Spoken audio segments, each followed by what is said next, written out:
Alright, in this lesson we're going to talk about lesson 1.2, day 1, the introduction to the unit circle. So we kind of saw the unit circle in the previous section, and we saw that there are going to be 16 different angles that we need to know. So those were the multiples of pi over 3, pi over 4. So there's going to be 16 of those as we go around the unit circle. And for each of those angles, we're going to be able to evaluate these 6 trig functions using the corresponding xy points. So you probably remember from your geometry class sine, cosine, tangent. You might have seen cosecant, secant, cotangent.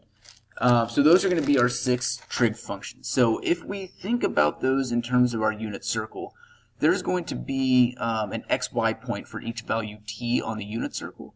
And with those, we're going to actually define our trig functions. So if we are looking at an xy point, the sine of that t, so the sine of the angle t, is going to be equal to the y value of that point.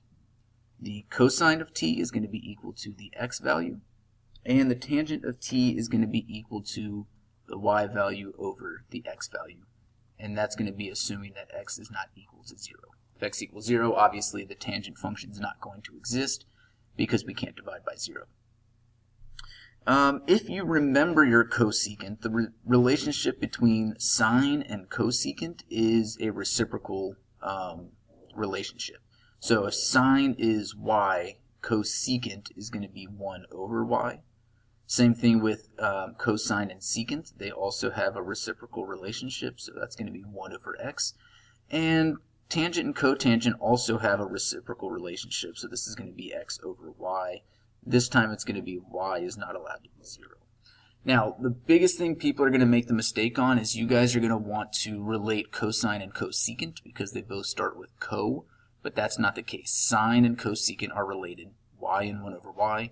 Cosine and secant are related, 1 over or x and 1 over x. So those things are going to be used to help us find the values given our trig functions, given our angles on the unit circle. So if we look at the unit circle, we have all of our 16 angles there, both in degrees and radians, and the corresponding xy value. So you'll notice that at pi over 6, the xy value is radical 3 over 2, comma 1/2. So these are the x and y's that we were talking about in those definitions of our trig functions. Now, sooner rather than later, you need to have everything on the screen right now memorized. So there's an easy way to think about it as far as memorizing all of this stuff. If you know your first quadrant, you're going to be able to really know everything just by reflecting over the various axes. So if we look at pi over 6, for example, if we reflect over the y-axis, pi over 6 is going to go all the way over to 5 pi over 6. And if you think about what happens to an xy point when you flip over the y-axis, the x value becomes negative, but the y value stays the same. So if we look at 5 pi over 6, negative radical 3 over 2, and 1/2.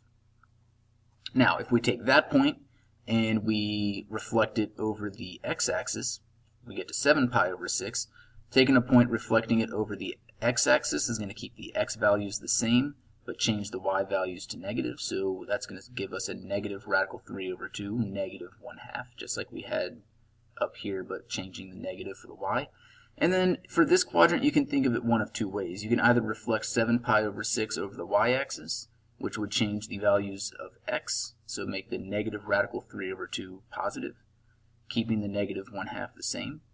Or you can take this one, the pi over 6, and reflect it over the x-axis, which would change the y value and keep the x value the same, again giving us radical 3 over 2, negative 1/2. That's going to work with all these points in the first quadrant. So that's why if we know the first quadrant, we're going to know our entire unit circle. Now here's the trick to memorizing, or not really needing to memorize the first quadrant. You should be able to know, just because it's a unit circle and the radius is 1, your 4 quadrant points. So 1, 0, 0, 1, negative 1, 0, 1, negative 0, or 0, 0, negative 1. Again, radius is 1, so those points should be the easiest to find. If you know those points, the rest of this is going to be very easy. If we look at our y values at this point, it starts at 0. Now look at every fraction that we have. Every fraction is divided by 2, so we don't have to think about that. If we think about what's going on here, everything is also under a square root.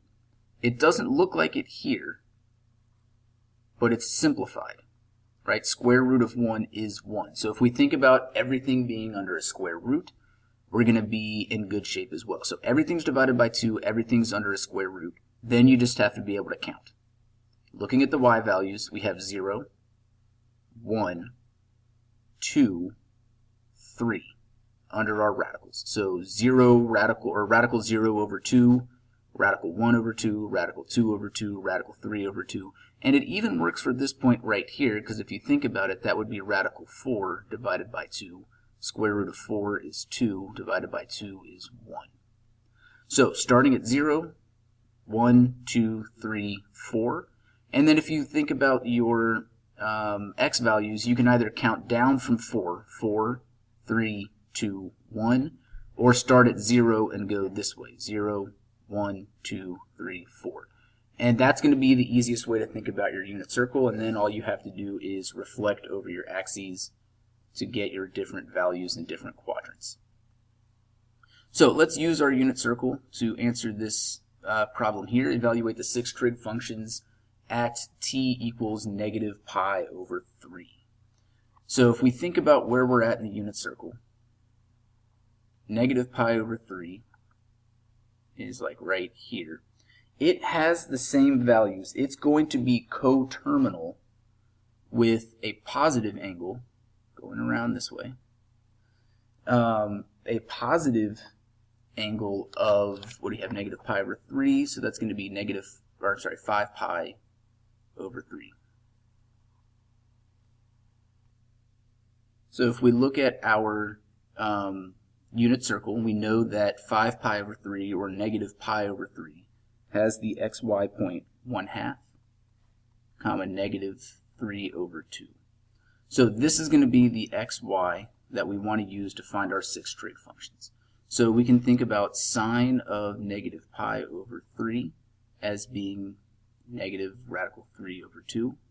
We can take the cosine of negative pi over 3, and that's going to be 1/2, right? So just the x and the y values. Tangent of negative pi over 3 is going to be equal to the y value, so negative radical 3 over 2, over the x value, so over 1/2, but dividing by 1/2 is really multiplying by the reciprocal, so that's going to be negative radical 3. Then we can think about our cosecant. So remember, cosecant is the one that goes with sine, not cosine. So we're going to flip this over and make it negative 2 over radical 3. Rationalize, we're going to get negative 2 radical 3 over 3. Secant of negative pi over 3. Again, just flip this over and we're going to get 2. And then cotangent of negative pi over 3. Take this answer, flip it over, so negative 1 over radical 3. Again, we want to rationalize, and that's going to give us negative radical 3 over 3.